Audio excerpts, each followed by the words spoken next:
عید الشہداء مہمانداری کے 5 اہم دن نکل گئے اور محرم کا یہ عشرۂ اول آج اپنے 5ویں مراحل میں داخل ہو گیا، اور اس مرحلے پر واقعاً اب انسان دلی اور دماغی طور سے اور زیادہ آمادہ ہے کہ جو دوسرا حصہ بچا ہے، جو نصف بچا ہے عشرے کا، اس میں جتنا ہو سکے ہم غریب کا ماتم کریں اور پرسہ دیں حسب حیثیت سیدہ کونین کو سلام اللہ علیہ کو۔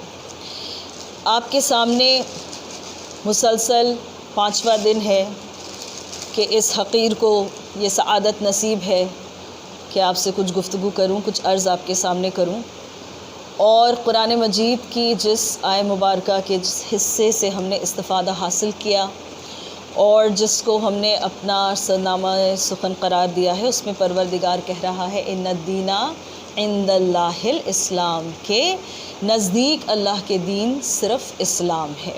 اور ہم نے دیکھا کہ جب معصوم سے پوچھا گیا تو انہوں نے سمجھایا کہ یہ صرف نام کا اسلام نہیں، یہ جو روحانیت ہے اسلام کی وہ انسان کے اندر ہو تو پھر اللہ کے نزدیک اس کے عمل قابل قبول ہیں۔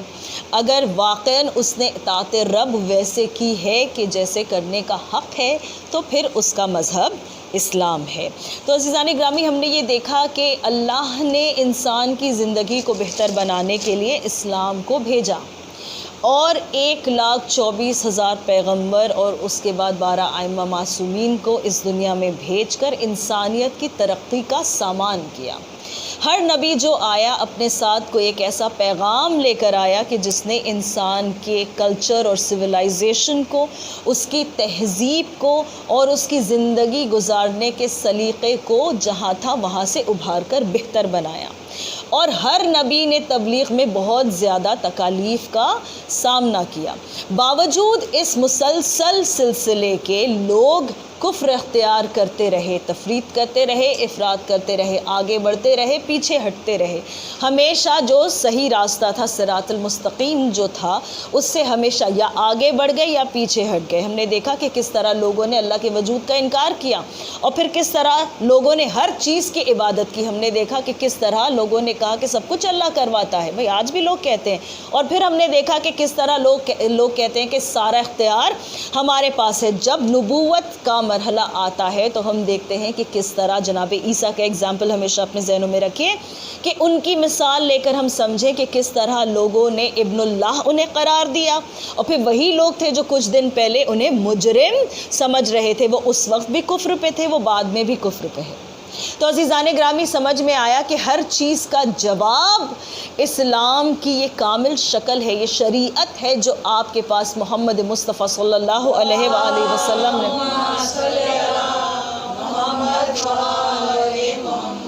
نے پہنچایا ہے کہ لا الہ الا اللہ جواب ہے کفر کا، محمدن رسول اللہ جواب ہے کفر کا۔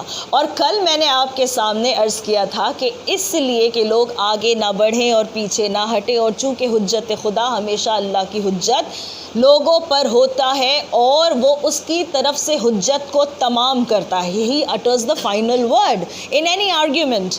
تو کیا ہے کہ کہا قل، کہہ دو اے میرے حبیب، ان سے کہہ دو قل انما انا بشر مثلکم یوحا الیہ، کہ میں بھی تمہارے جیسا ایک انسان ہوں، بشر ہوں، بشری لباس میں آیا ہوں، بشری لباس میں آیا ہوں۔ تم مجھے میری نورانیت میں برداشت نہیں کر پاؤ گے، سمجھ نہیں پاؤ گے، تمہاری آنکھیں میرے نور کی متحمل نہیں ہو سکتی ہیں، نور کی متحمل نہیں ہو سکتی ہیں۔ اس لیے اللہ نے مجھے بشری لباس میں بھیجا کہ تم مجھے دیکھو اور سیکھو کہ انسان کیسا ہونا چاہیے، کہ ایک معاشرہ جو جھوٹوں سے بھرا ہو وہ اسے صادق کہہ کر پکارے، ایک معاشرہ جو ڈاکوؤں سے، اور رہزنوں سے بھرا ہو، لوٹنے والوں سے بھرا ہو، حق مارنے والوں سے بھرا ہو، وہ انہیں امین کہہ کر پکارے۔ یہ زندگی کا سلیقہ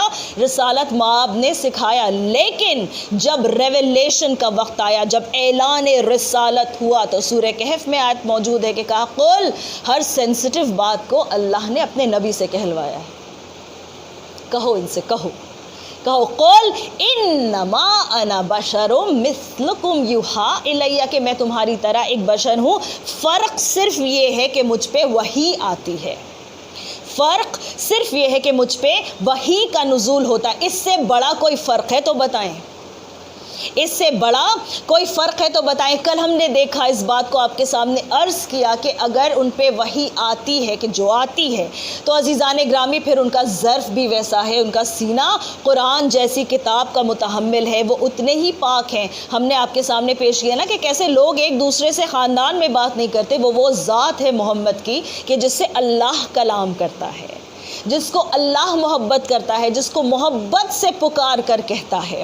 تو عزیزان گرامی فرق تو بہت سارے ہیں، لیکن یہ قرآن مجید ہے۔ اور پھر احادیث کی روشنی میں آئے چلے دیکھیں کہ آپ کے سامنے مجھے ایک روایت پیش کرنی ہے بہت اختیار سے، اور بہت ہی معتبر اور مستند روایت ہے، بہت ہی زیادہ اوتھینٹک یہ ٹریڈیشن ہے، کیونکہ یہ ہماری کتاب میں بھی ہے، یہ اہل سنت کی کتابوں میں بھی موجود ہے کہ ام المؤمنین عائشہ فرماتی ہیں، خود ہی راویہ ہیں، کہتی ہیں کہ میں نے رسالت مآب سے ایک دن یہ عرض کیا کہ یا رسول اللہ، میں جب کھانا پکاتی ہوں اور اس کے بعد میں جب کھانے کو نکالتی ہوں تو میں 2 پیالوں میں جو بھی سالن ہوتا ہے اسے تقسیم کرتی ہوں، کہ جو ایک اچھی زوجہ کرتی ہے، خاطر کرتی ہے، تواضع کرتی ہے اپنے شوہر کے لیے۔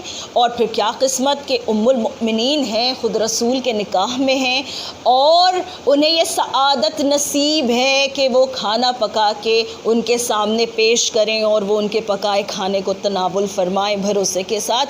یہ بڑی ہی توفیق والی بات ہے۔ تو عزیزان گرامی، ام المؤمنین کہتی ہیں کہ جب بھی میں نے سالن نکالا یا رسول اللہ، میں نے دیکھا کہ میں نے آپ کے لیے جو ظرف طے کیا، جو آپ کے لیے مخصوص کر دیا، میں نے سوچ لیا کہ یہ آپ کے لیے ہے، تو پھر اس پہ کوئی بھی مکھی نہیں بیٹھتی، لیکن جو میرا کھانا ہے اس پہ مکھی بیٹھتی ہے۔ خود فرماتی ہیں کہ اس پہ مکھی بیٹھتی۔ اگر آپ کو اور زیادہ اس کا کوئی اوتھینٹک سورس چاہیے تو علامہ طالب جوہری جیسے بڑے پائے کے عالم علی مقامہ، ایک درود پڑھیں مل کر،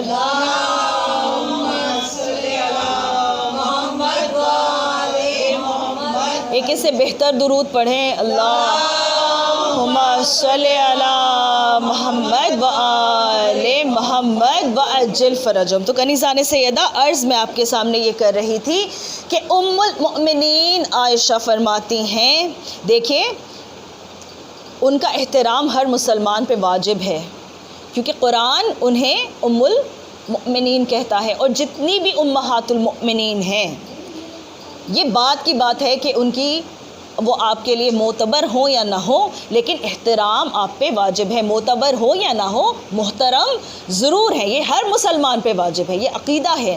تو عزیزان گرامی، ام المؤمنین عائشہ کہتی ہیں کہ جب میں نے 2 ظرفوں میں سالن نکال کر رکھا، یا رسول اللہ، ایسا کیوں ہوتا ہے کہ جو ظرف میں نے آپ کے لیے مخصوص کیا ہے، صرف نیت کر کے، میں نے اپنی آواز نہیں سنائی ہے مکھیوں کو کہ یہ رسول اللہ کے لیے سالن ہے، خبردار اس پہ نہ بیٹھنا، ایسا کچھ میں نے نہیں کہا، لیکن میں نے اپنے لیے جو نکالا ہے اس پر میں دیکھتی ہوں کہ کیڑے بھی آ جاتے ہیں، مکھیاں بھی بھن بھناتی ہیں۔ تو ام المؤمنین عائشہ فرماتی ہیں کہ رسول اللہ نے مسکرا کر جواب دیا، انا لست مثلو، کہ تم میرے جیسی نہیں ہو، تم میرے جیسی نہیں ہو۔ تف ہے مسلمان کی سوچ پہ کہ جس رسول کے جیسی اس کی ماں نہیں ہو سکتی، اس کے جیسا وہ خود کیسے بن جائے گا؟ بھئی ایسا ہے یا نہیں ہے؟ آپ درود نہیں پڑھیں گے تو میں کیسے سمجھوں گی؟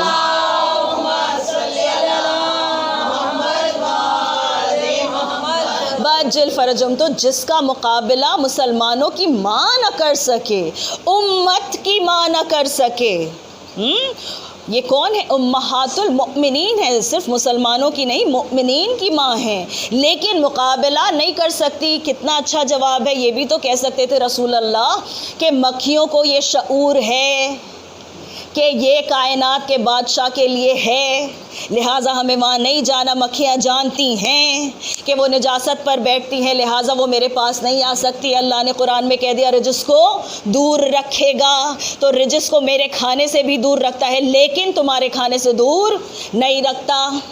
وہ ایسا ہے یا نہیں ہے؟ تو کیا کہا؟ انتا لستو مثلو، کہ تم میرے جیسی نہیں ہو۔ یہی میں آپ کے سامنے عرض کرنا چاہ رہی تھی عزیزان گرامی، اسی لیے میں نے کتنی معتبر اور مستند روایت کو آپ کے سامنے پیش کیا کہ جس کا انکار ناممکن ہے اور جس پہ یقین نہ ہونا واقعی عجوبے کی بات ہے، کیونکہ خود جن کا لقب ہی صدیقہ ہے وہ یہ سچ فرما رہی ہیں کہ میں نے جب بھی سالن نکالا میں نے یہی دیکھا کہ مکھیاں ہمیشہ میرے ظرف پر بیٹھتی تھی، لیکن جو مخصوص تھا میرے شوہر کے لیے اس پہ کبھی بھی مکھیاں نہیں بیٹھی۔ تو عزیزان گرامی، اگر ایک اڑنے والے ایسے جانور کو اللہ نے اس کے چھوٹے سے دماغ میں یہ شعور دے دیا ہے کہ جب تم نجاست کے پاس چلے جاؤ تو پھر تم طہارت کے پاس نہیں جا سکتے، تو انسان جس کو عقل دے کر پیدا کیا ہے وہ کیوں نہیں سمجھتا کہ ایک ہی دل میں محمد و آل محمد کی محبت اور ان کے دشمنوں کے لیے ہمدردی ایک ساتھ نہیں ہو سکتی ہے۔ ایک درود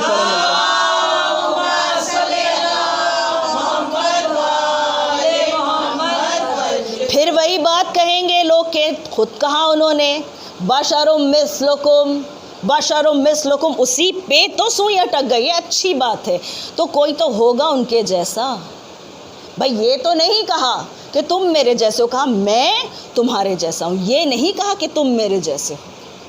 کسی کا دل رکھنا ہو نا، کسی کا دل رکھنا ہو۔ بھائی ایک بھائی ہے کہ جس کے پاس بہت زیادہ دولت ہے، بیچارہ دوسرا اس کا بھائی اتنی حیثیت نہیں رکھتا، تو وہ کیا کہے گا اپنے چھوٹے بھائی کی دلجوئی کرنے کے لیے کہ یہ سب تمہارا ہے، یہ سب تمہارا ہے، جو کچھ میرے پاس ہے، جو کچھ میرے پاس ہے یہ سب تمہارا ہے۔ یہ دل رکھنے کے لیے کہا گیا میں تمہارے جیسا بشر ہوں، لیکن اپنی حیثیت کو پہچانو۔ یوحا الیہ، مجھ پہ وحی آتی ہے، مجھ پہ اللہ کی وحی نازل ہوتی ہے جو تم پہ کبھی نہیں ہو سکتی۔ اللہ میرے بغیر تم سے بات ہی نہیں کرتا اور تم اللہ سے بات کرو میرے بغیر؟ تم اللہ سے بات کرنے کی جرت کرو میرے بغیر؟ تو عزیزان گرامی کوئی تو ہوگا کہ جس کے بارے میں یہ کہا ہو کہ یہ میرے جیسا ہے، ورنہ تو یہی شکایت رہ جاتی کہ صاحب ان کے جیسا تو کوئی تھا ہی نہیں، وہ تو بے مثل تھے۔ ہم کیسے بنے ان کی طرح؟ ہم کیسے نمازیں پڑھیں صبح کی سردیوں میں؟ ہم کیسے گرمی کے روزے رکھیں؟ ہم کیسے مال کی محبت اپنے دل میں رکھتے ہوئے زکوٰۃ دے دیں؟ ہم کیسے خمس ادا کریں؟ ہم کیوں جائیں حج پر؟ کیوں جائیں؟ کیونکہ ہم پر تو وہ چیزیں لاگو ہی نہیں ہوتی، کیونکہ ہم تو ان کے جیسے نہیں ہیں۔ لیکن عزیزان گرامی دکھا دیا اللہ نے کہ ہے کوئی ایسا سرکل کہ جس میں ہیں ایسی شخصیات کہ جو انہی صفات کی متحمل ہیں، اور چونکہ میں نے ایک خاتون کا اگزامپل دیا ہے، ام المؤمنین کا اگزامپل دیا ہے، لہٰذا میں آپ کے سامنے اب جو دوسری مثال دوں گی وہ ایک ایسی چیز ہے جو الحمدللہ انشاءاللہ کہ ہمارے دلوں پر نقش کی ہوئی ہے۔ وہ حدیث جو بہت ہی پاک اور بہت ہی مشہور معروف حدیث ہے کہ جس میں رسالت مآب نے ارشاد فرمایا فاطمہ بضعۃ منی، فاطمہ میرا حصہ ہے۔ اب جیسے کا لفظ ہی ہٹ گیا تو میرے جیسے، ہم تمہارے جیسے ہٹائیے، ہم نے اس مثال والے ورڈ کو، اس ایک لفظ کے فاصلے کو بھی ہٹا دیا، کہا فاطمہ میرا ٹکڑا ہے۔ یہ نہیں کہا کہ فاطمہ میرے جیسی ہے، یہ نہیں کہا کہ فاطمہ میرے جیسی ہے، کہا فاطمہ میرا ٹکڑا ہے۔ اب جو صفات کل میں ہے وہی صفات جز میں ہے۔ عزیزان گرامی ایک روٹی ہے اس کا ایک ٹکڑا لے لیجئے، ایک پھل ہے اس کا ایک حصہ لے لیجئے، جو ذائقہ روٹی میں ہے وہی ذائقہ اس ٹکڑے میں ہے، جو اس کا فائدہ ہے وہی اس میں ہے۔ البتہ یہ ہے کہ اگر کبھی دسترخوان پہ میں آپ کے سامنے ایک ٹوٹی ہوئی روٹی رکھ دوں تو اگلے دن سے آپ کی میری بات بند۔ البتہ یہ بات ہے کہ میں آپ کی خاطر تواضع میں سیب لا کر رکھوں اور پھر آپ کے سامنے ایک ٹکڑا نکال کر اس میں سے الگ کر دوں، کہ صاحب یہ آپ کے لیے نہیں ہے، یہ آپ کے لیے نہیں ہے۔ بھائی توجہ ہے آپ کی؟ توجہ ہے کہ میں اگر ایک روٹی کا ٹکڑا آپ کے سامنے رکھوں اور اسے آدھا پھاڑ لوں اور کہوں کہ بھائی یہ چیز یہ آپ کے لیے، آپ کہیں گے صاحب عجیب بات ہے، یہ کون سی خاطر ہے کہ ایک مسلم روٹی آپ میرے سامنے نہیں رکھ سکتے، ایک روٹی آپ میرے سامنے نہیں رکھ سکتے، یہ کہاں کی تمیز ہے؟ کہیں دیکھا آپ نے، آپ برتھ ڈے کیک کسی بچے کے لیے لے کر جائیں اور جب بچہ کیک کا وہ باکس کھولے تو دیکھے ہیں کہ اس میں سے ایک پیس کٹا ہوا ہے، اس میں سے ایک پیس غائب ہے، there's a triangle that is missing، اس کا ایک پورشن کاٹ لیا گیا ہے، اتنا روئے گا کہ آپ اسے بہلا نہیں پائیں گے، کبھی آپ سے محبت سے بات نہیں کرے گا، وہ دور ہو جائے گا آپ سے۔ بھائی یہ بات سمجھ میں آ گئی؟ اگر روٹی کا ایک ٹکڑا ہو، اگر کل میں سے جز کو نکال دیں تو عام انسان اسے ایکسیپٹ کرنے کے لیے راضی نہیں ہوگا۔ جب اپنے ایمان کو سجا کر لے جاؤ گے پروردگار کے سامنے میدان محشر میں، اور کل میں سے جز فاطمہ کی محبت کا اور اس کی اولاد کی محبت کا نکال کر لے جاؤ گے، اللہ اٹھائے گا اور سیدھا ڈالے گا جہنم میں۔ ایک درود پڑھے مل کر۔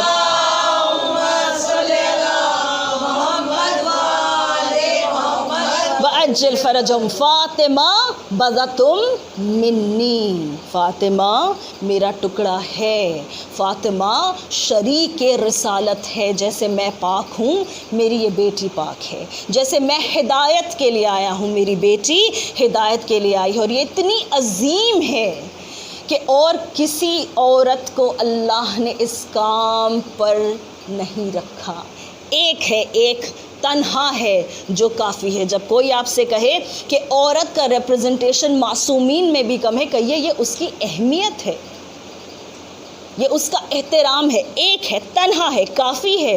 بس ایک اور نقطہ آپ کے سامنے پیش کرنا ہے اور پھر مصائب کی منزل عزیزان گرامی، کہ ہم پہچاننے کی بات کر رہے تھے نا، بشر مثلکم یوحی الیہ کی منزل پر یہ گفتگو کل سے آج تک یہاں تک آئی، اور آپ کے چہرے بتا رہے ہیں الحمدللہ کہ آپ مطمئن ہیں۔ تو عزیزان گرامی کمال تو یہ ہے کہ وہ جبریل کے جس نے ان انوار کی زیارت ہزاروں برس عرش پر کی، کہ جس نے ہمیشہ اپنی آنکھوں سے دیکھا اور درود اور تسبیح و حمد انہیں دیکھ دیکھ کر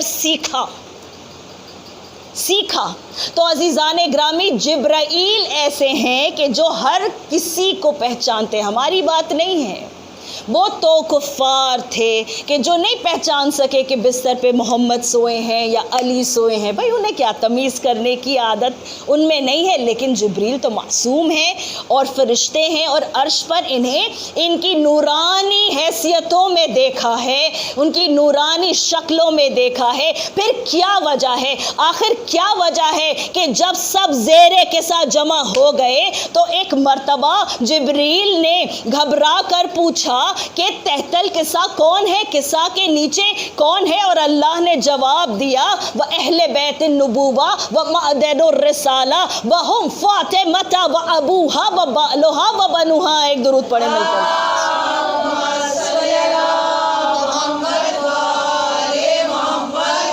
کہ میں جب پہچنواؤں گا تو عورت کے ذریعے سے پہچنواؤں گا، جو بڑا کام ہے وہ میں نے عورت کے ذمے دیا ہے، جو سب سے بڑا کام ہے، پردہ بڑا کام ہے، میں نے اس کے حوالے کیا ہے، بچوں کی پیدائش بڑا کام ہے، میں نے اس کے حوالے کیا ہے، بچوں کی پرورش بڑا کام ہے، میں نے اس کے حوالے کیا ہے، محبت بڑا کام ہے، میں نے اس کے حوالے کیا ہے، اس کے دل کو نرم کر کے میں نے اسے ولنریبل بنا دیا ہے۔ یہ بڑی چیز ہے کہ انسان کے اندر معاف کرنے کی وسعت ہو، یہ عورت کے دل میں اللہ نے دی ہے۔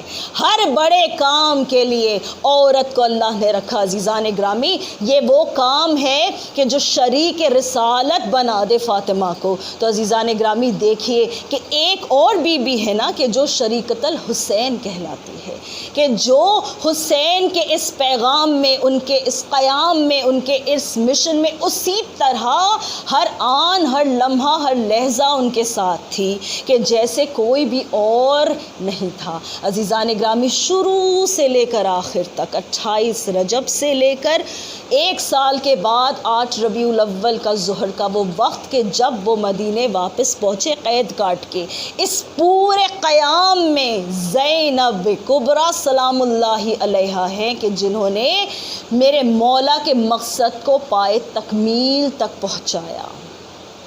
جب بیٹیوں کی تمنا کریں تو دعا کریں کہ پروردگار عزم زینب جیسا دے، ہمت زینب جیسی دی، اور یہ صفت دے دے کہ جہاں جائے جب پردہ کرے تو لوگ کہیں کہ ماں کا اثر آیا ہے، جب لہجہ اپنا سنائے تو کہیں باپ کا اثر آیا ہے۔ عزیزان گرامی، یہ سب سے عظیم باپ اور سب سے عظیم ماں کی بیٹی ہے، یہ ان دونوں کا مرقع ہے۔ بیسٹ کوالٹیز جو انسان اپنے ماں باپ سے حاصل کر سکتا ہے وہ جناب زینب کبریٰ نے کی۔ اور عزیزان گرامی، یہ کتنی بڑی بات ہے، میں نے ابھی آپ کے سامنے عرض کیا نا کہ ماں ہو جانا عورت کے لیے بہت بڑی بلندی ہے، بہت بڑی بلندی ہے۔ ماں بننا عورت کے لیے بہت بڑی بلندی ہے، اس لیے کہ اللہ اسے جتنا امتحانات میں مبتلا کرتا ہے اتنے اس کے درجات بلند ہوتے ہیں۔